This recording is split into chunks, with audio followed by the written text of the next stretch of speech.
Welcome to the Rich in Purpose Childhood Trauma Summit. We're here today with Pamela Abijah. She's the founder and coach in the Healing Dynamic, and she has quite the story herself. Welcome, Pamela. Thank you, Jamie. Thank you for inviting me. I'm glad to be here. Well, thank you for taking the time because, Pamela, once I was reading your story and where you came in life, I'm so excited for you to tell our audience a little bit about yourself, from where you started and how you got your childhood trauma to where you are now, and then some of the steps that you use in your coaching process to help people get to the place where you've gotten. So tell us a little bit about yourself. Okay, so I'm originally from Nigeria, and I was born in Nigeria, and I was born into a family that was, my mom and my dad were narcissists, and my dad, he passed away when I was 5 years old, but I am actually a child sexual abuse survivor. My father was my abuser, and it happened at a very, very, very young age. At the time, I didn't, I was so young, I didn't realize the impact that it had on my life. Until I became a full-blown adult and I began to just kind of look back on my past relationships with men particularly, and I noticed there was a pattern, and I noticed that I kept having repeated failed relationships. At that point, I had to make a decision and say, I need to figure out what's going on here. Like, this is not okay. And so in 2021, I put it out there. I was like, I need help. I need help to kind of untangle my life and figure out why I kept attracting narcissistic men. And I worked with an amazing coach. She kind of helped me work through a lot of deeply rooted faulty belief systems that I carried inside.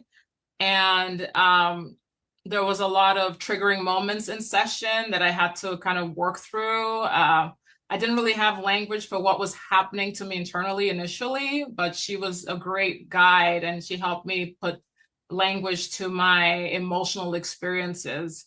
It was then during the work that I was doing that I realized that I was sexually abused by my father.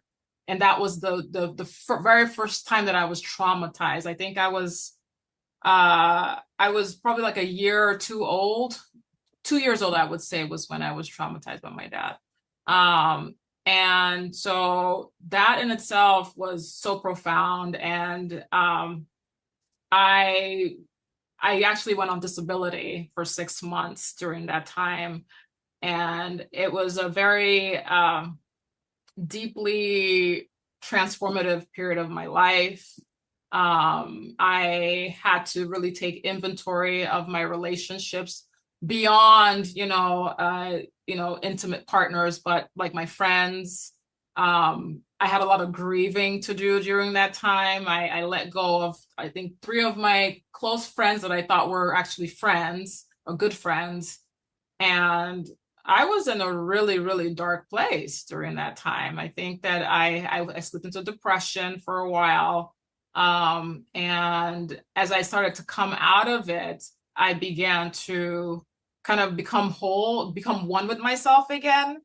During that time, I reinvented the relationship that I had with myself. Some of the tools that my coach helped me, that I used during that time was, a lot of meditations and journaling and, just spending time in nature where I'm able to like become one with the stillness. There was a lot of introspective work in that way that it really helped me to see myself, and I began to see my own value because as a child I was exposed to a lot of criticism, both from both my parents, but especially my mother. I didn't feel like I had any worth or value to my life. So during that time that I was working through the emotional wounds that I carried inside, as I cradled my inner child and was, helping her heal, I began to see her worth. I began to see her true value. I began to say, oh my gosh, you are enough. Like, you don't have to do all the things. You don't have to keep, reaching out for external validation. You don't have to keep people pleasing to feel like you belong or to feel accepted.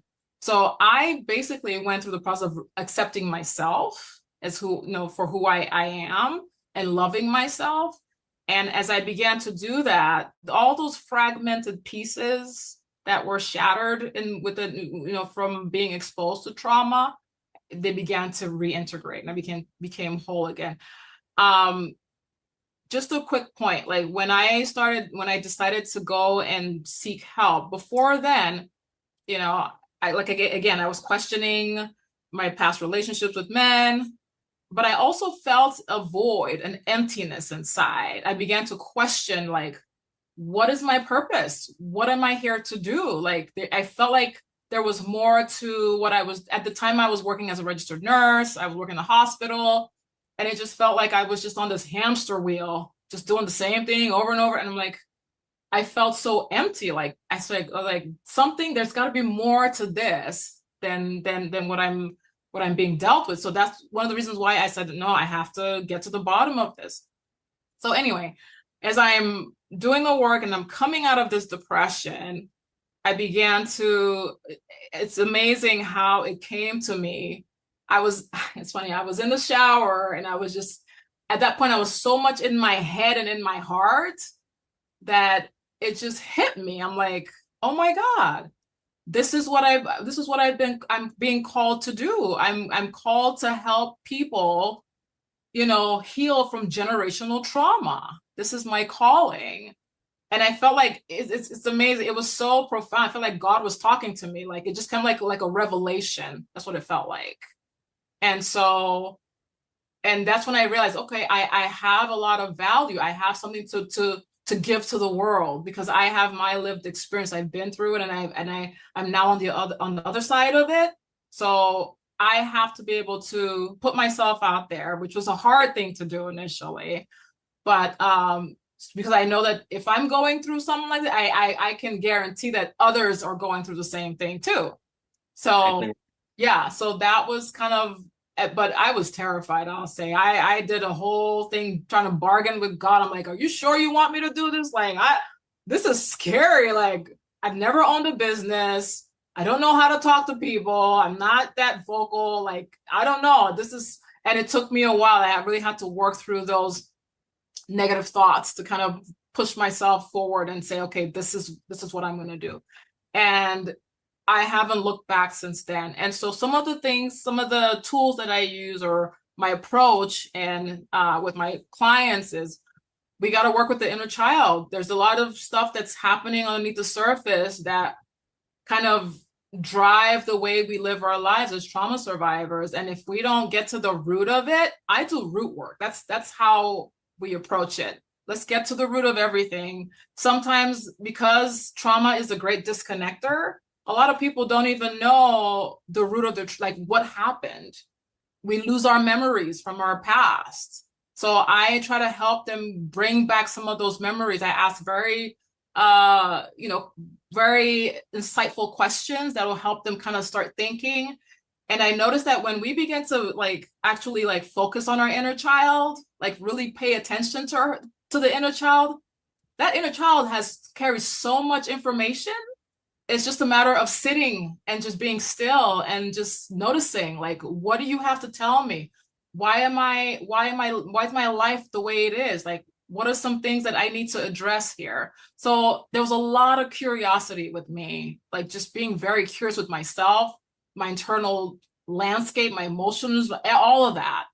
And so in my healing, the healing process, I did a lot of homework, a lot of journaling, a lot of, questioning and, trying to, it's almost like I became my own investigator. I was like my own Sherlock Holmes, just kind of digging and trying to figure out, okay, putting the pieces of the puzzle together, basically is what I was doing.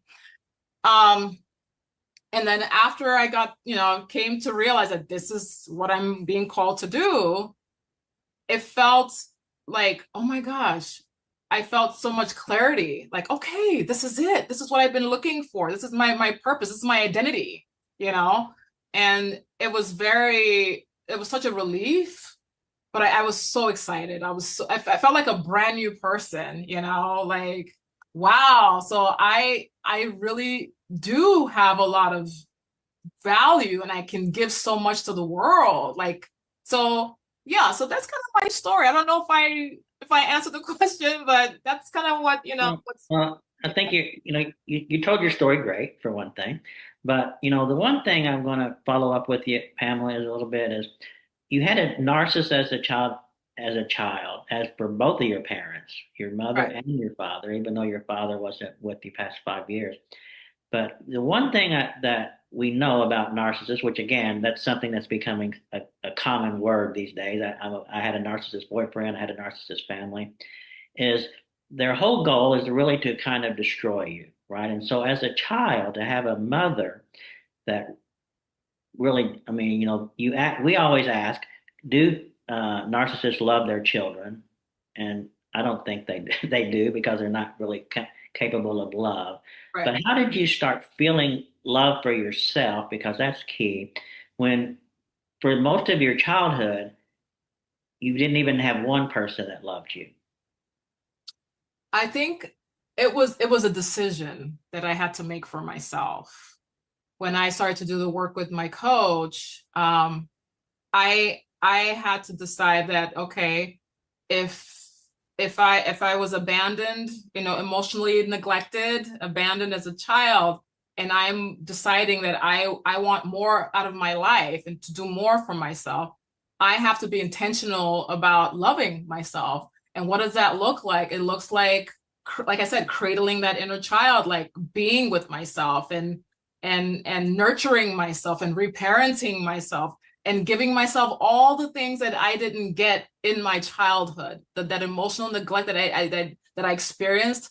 I started to feed myself with all the, the validation and the acknowledgement and witnessing my pain. Like, okay, I see you.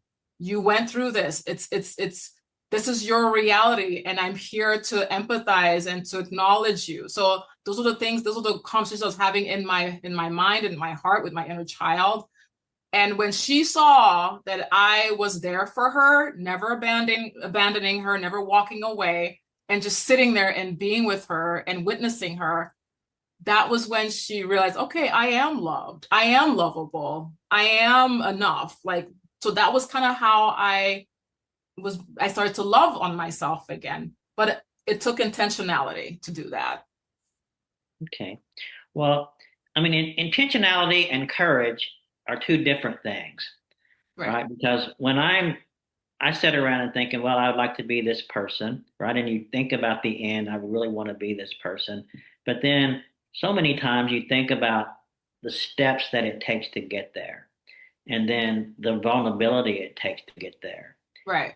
How did you with your coach, how did you, because of the relationship you had with your mother, how did you get the courage to really open up and and keep growing when I know that there had to be fear and feeling unsafe, right, when you were going through that process. So tell us a little bit about the process and how you had the courage to keep going. Okay. And now you're asking with regards to how I addressed my mother in the healing process? Yeah, and how you took that and turned it into a positive effect for you. Because Okay. when so many times we don't ever really address the fullness of what keeps us stuck. I see.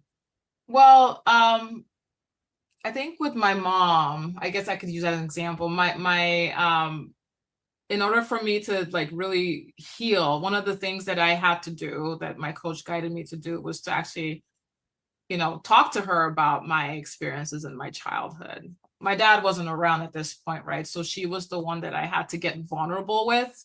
And absolutely, there was a lot of fear.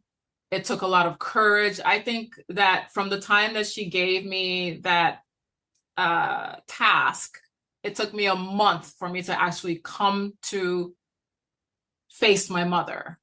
And so I wrote a letter initially, and this first letter was more of just catharsis, just writing whatever came to me, uncensored. And I didn't send it to my mother. I just wrote it, and it was just more of just the feeling, getting up some of those trapped emotions inside of me as how I felt towards my mom. But the second letter, that was more like, okay, now I'm gonna take this to my mother. And I did. I took it to her, and I was very vulnerable with her. Like I said, there was a lot of fear there, and I had to really work up the courage to do that. So, but in that vulnerability, oh my goodness, something amazing happened in that time. I didn't know what to expect. And that's the thing, like when I was walking into it, I had to tell myself, Pam, you're doing this to honor your inner child. You're not doing it because you're expecting a specific outcome from it. And I had to keep telling myself that whether she apologizes or not, whether she acknowledges or not, it doesn't matter. I was just doing that to honor myself. So I went and I opened up and I was vulnerable and it went really well, but it was so empowering after that whole interaction with my mom that it gave me the strength to keep doing that with other people that maybe have hurt me, and being continue to use vulnerability as a superpower for myself. And that helped to get me out of that stuck feeling of, okay, I'm trying to connect here. I'm trying to, I'm looking for acceptance here or there. And I didn't need that anymore because I accepted myself, right, through the process of being vulnerable with my mother. And she, she's still a narcissist, but she acknowledged what happened to me. She said she apologized. She said she didn't even know, like all kinds of things, but there wasn't any gaslighting. There wasn't any, oh my gosh, you're being overreactive or whatever. Nothing like that. She was very accepting of, she was very receptive to what I had to share with her. So yeah, I think that was how I moved through that process of overcoming my fears and addressing the wounds that I carried inside of me. And so, yeah, I think I hope I answered your question. You did. But, well, I think for a narcissist to kind of come and say that or even kind of understanding what, the effect they had on your life, again, I think we can probably have another interview on that. But I also want to go over, based on your childhood, Pamela, you now have a son Right. who has autism that he can't speak well, Mm-hmm. and now you didn't have a good childhood and people who loved you. How do you make that transfer into unconditional love because you have never experienced it before to your son? And and tell us a little bit about everything that you've done for him because it is quite a story where a lot of people would think about themselves more than they think about their son. And I would like for you to kind of go through what you're doing for him now and how that affects your current life. Oh yeah. So um I think with my son, there was always this because of my childhood experiences. Of course, I didn't want it to repeat itself with my child. There was a period when he was younger that I got divorced from his dad, and he was young then, and that was before I even got into, you know, this my healing journey. So once it became clear to me after I did the work, my work, it became clear like, oh, he may have already been traumatized from that divorce, the splitting of, you know, me and his dad. But I think that it was like, okay, what can I do to make amends? I felt the need to, there was some overcompensating in the care that I was giving to my son, because I felt, again, there was some sense of guilt there. But I would say that as I began to love on myself, that love obviously transferred to my child in a way that I had to remove myself from the equation and look to see what is the best interest for Joshua. What does he need? So I'll give you an for the past year and a half, he's had a lot of behaviors in school, in the home. Then he was still living with me, and we had I had shared custody with his dad. So he would go between my house and his house every 2 weeks. And kids on the spectrum, they don't do well with the back and forth, and they need structure, they need routine. And he was showing signs and behaviors like, you know, he would elope. I had to call the cops a few times, like, you know, property destruction. He would throw things, he was aggressive. And he wasn't like that before. So I kept asking, like, what is going on? And we had to get a psychiatrist on board to get him medications.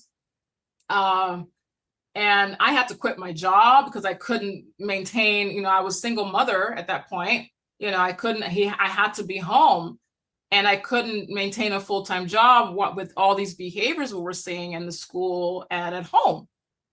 And, but then at some point I was like, wait a minute, Pam, you know, maybe this whole setup is not the best for him going between two homes, and it's affecting his behaviors, and it's affecting, you know, his performance in school. And in February, it came to me that, you know, perhaps he needs to be in a separate facility, like somewhere else where he can have a secure base and he can get the routine and the structure that he needs that he's not getting at home. But it literally took me 4 months to actually come to accept that that's what he needed. I was still holding on to my child. I didn't want to let him go, because there was a feeling of, oh, if I let him go, I'm being a bad mother. Like I felt like I had to come up with some kind of solution that didn't involve moving him out of the house, you know? So I had to work through that. And then eventually I said, no, that was when I said, okay, I have to make the difficult decision and remove myself from the equation and say, what is the best interest for Joshua? How can I show love to this child, you know, that is not selfish and that it's not conditional, right? So I went ahead and, you know, did what I had to do, and now he's in a group home. Even with the move to a group home, there still was some feeling of guilt, but the guilt was different this time. The guilt was, why didn't I do this earlier, when he was telling me in his own way, Mom, I can't live in two homes. It's too much for me, you know? So it's funny how I felt guilty for wanting to give him up, but then once I made that move and put him in a group home, then it turned to, oh, why didn't you do it earlier? So I started kind of beating myself up for that a little bit, but I worked through that as well. So, but now things are great. He is getting the care that he needs. It's a team effort with Joshua, and we're loving each other. I go and I hang out with him. We go to the movies. We're happy together. And it's just been, I think that it was the hardest decision, but it was the best decision for my son. And that's how I was able to, extend that love to him, where I wasn't, it wasn't a selfish kind of, love. It was more like, okay, what does he need? Well, and you can't love others more than you love yourself. Yeah. So as you started loving yourself more, that love flowed into your son, and now he has the best uh, place that he can, or best situation that can possibly be with them. Because I have to say, I had a friend who had a son. 1 week, 4 days he would spend with his mother, or 3 days with his son, and then the next week it would be 4 days with his father, 3 days with his mother. I don't understand how we got to that point. Right. Kids can't possibly be emotionally strong if you go through that. Right. But I want to ask you, Pamela, because the one thing that we all have concerns with is setting boundaries. So now you have the boundaries I get you set with your ex-husband. You have the boundaries that you set with your son Joshua by allowing him to go to a place that he's going to get more help. Tell us a little bit about how you have learned to set boundaries. From you said you had three friends that you decided that weren't going to be good for you, and so you decided to not have them as friends anymore. I mean, that takes courage as well. So tell us a little bit about that. Okay. As far as like setting boundaries with the people that I love, and like people that are Yeah. close to me. Okay. Well, and also people, because a lot of times people will understand that we're here to kind of please them, and maybe like your three friends, did they try to get you to do things that you really weren't comfortable with, but you did them anyway? And then when you put the boundaries there, they no longer remained your friends. So I guess it's a matter of just boundaries in your life, because Yeah, if you don't have boundaries, right, you're not going to move forward. absolutely. So with my friends, okay, so during the time that I was doing my, healing work, I actually ended the relationship because I began to see that, it was me pouring a lot more into the relationship than what I was receiving. I was being taken advantage of. So I didn't necessarily set well, I guess you'd call it a boundary. I ended it. I was like, no, we're done. But with regards to, let's say, my mother, for instance, that's a good example because she's in her 80s and she lives alone. And she got a diagnosis of dementia last year. I remember, I don't know, she has a history of trauma as well. She was also traumatized as a child.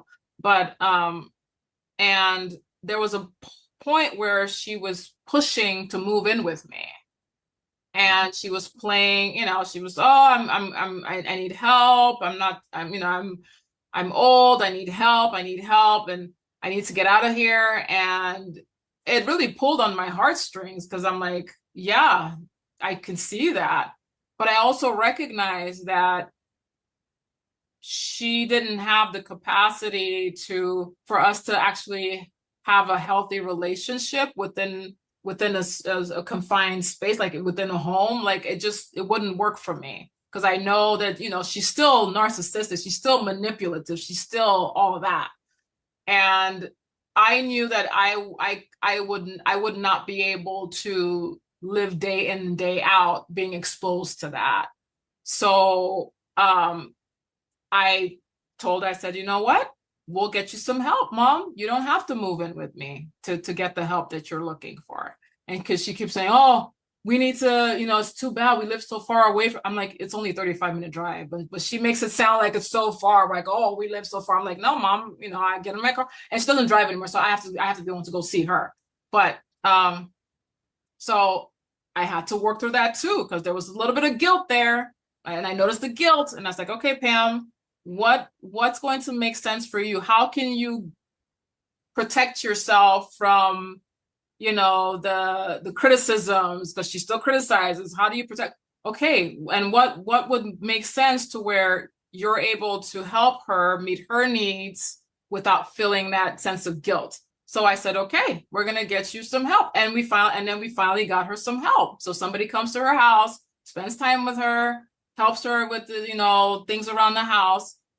So I'm still able to love her from a distance, right? I get to go to her house. I take food to her house. I take her out. And then at the end of the day, I take her back to her place. And it's been we've had a beautiful relationship since then. Like, I mean, I talk to her every day on the phone, where we laugh on the phone. If she needs anything, I can get it to her.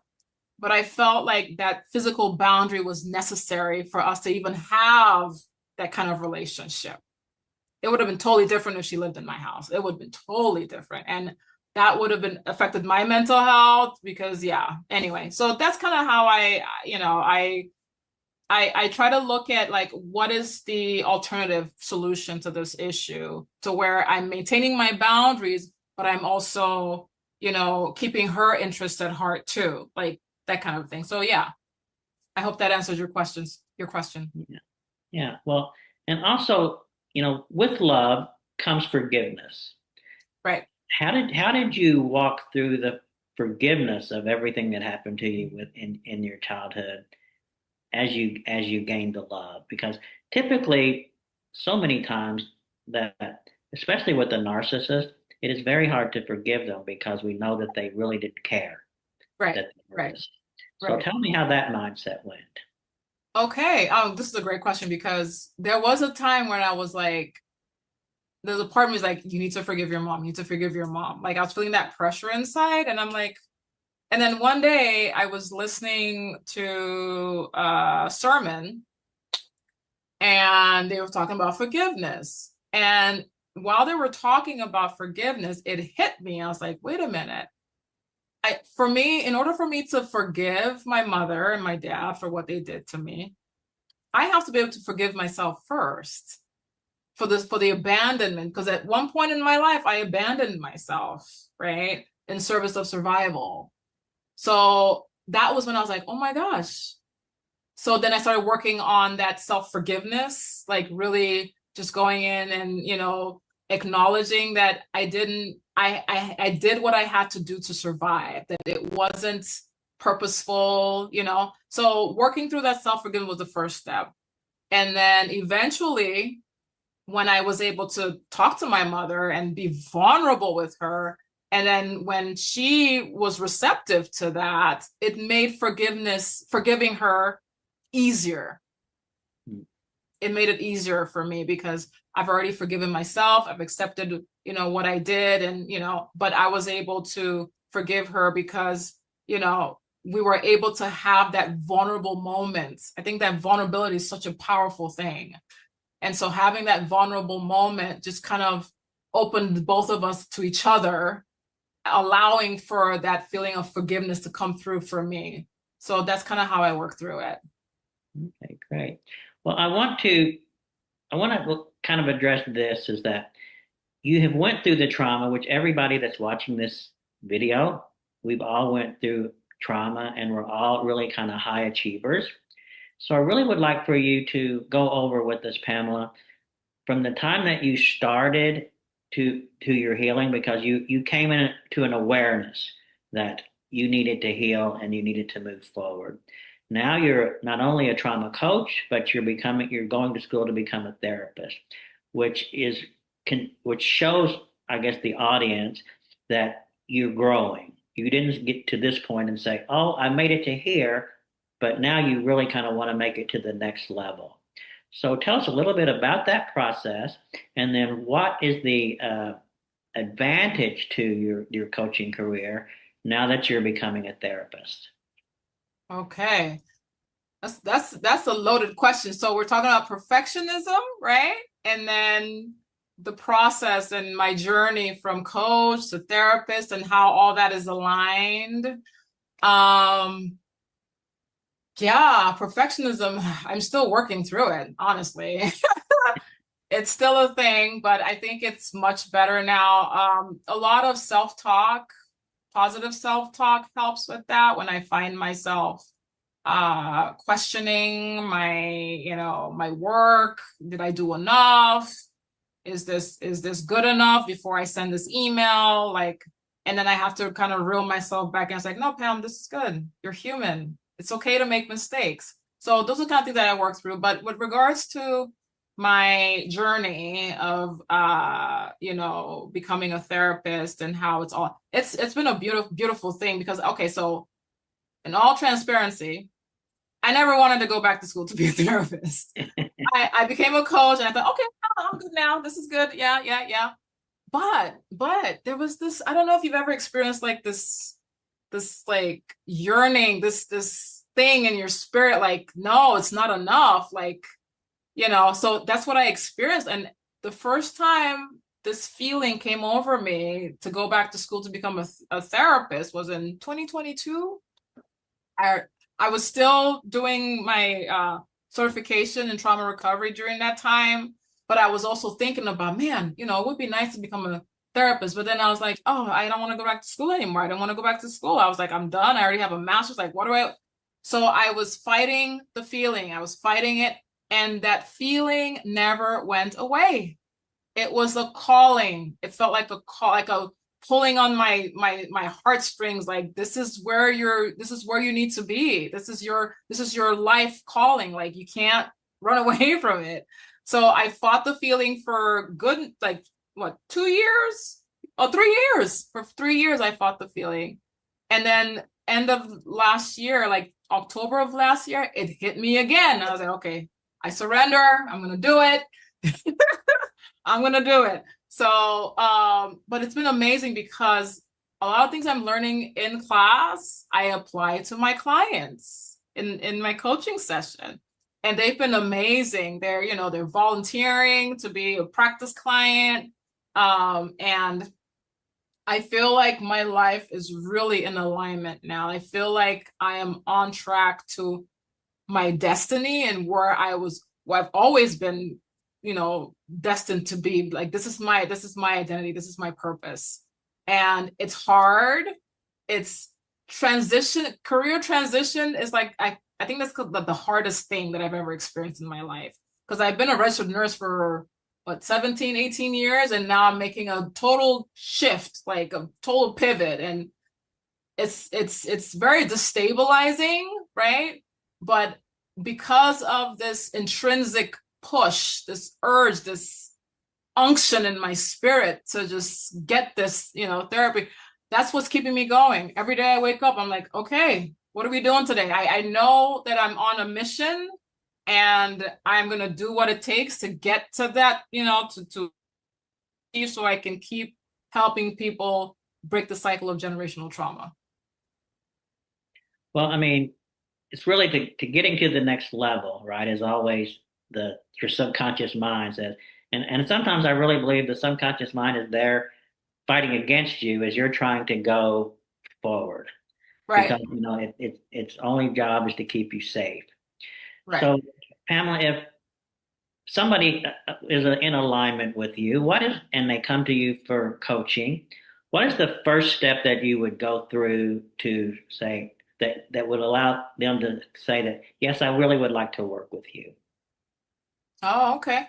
Well, I think I think it's important for me to share a little bit what I do, right? But also let them know that I can possibly connect with you because I've lived it, right? My lived experience, I've been there, I've been through it and I've worked through it. So I'm not just here to just, coach you, but I'm here to hold your hand, to guide you, to be your compassionate witness, right? Because I know what it feels like to kind of work through those repressed emotions that we really don't want to look at our shadow, the parts of ourselves that we've kind of put away because there's shame there or there's guilt there. So I think giving them that reassurance that I'm not only your coach, I am your cheerleader.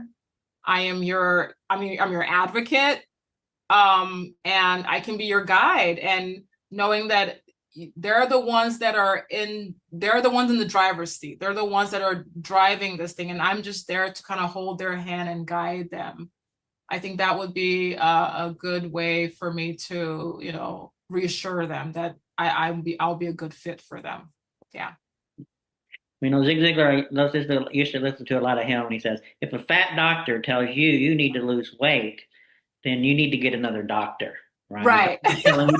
he's telling you to do something that he's not doing either. Right. And Right. I think when you go to think about therapists and coaches, if they haven't been through what you've been through, then how are they going to get you to where you want to go, right? You can't get someone where you haven't been before. And that's what I Right. really like to stress with people is Mhm. when you're looking for help in this childhood trauma and overcoming it and moving to the next level, because so many of us are high achievers and we just feel stuck.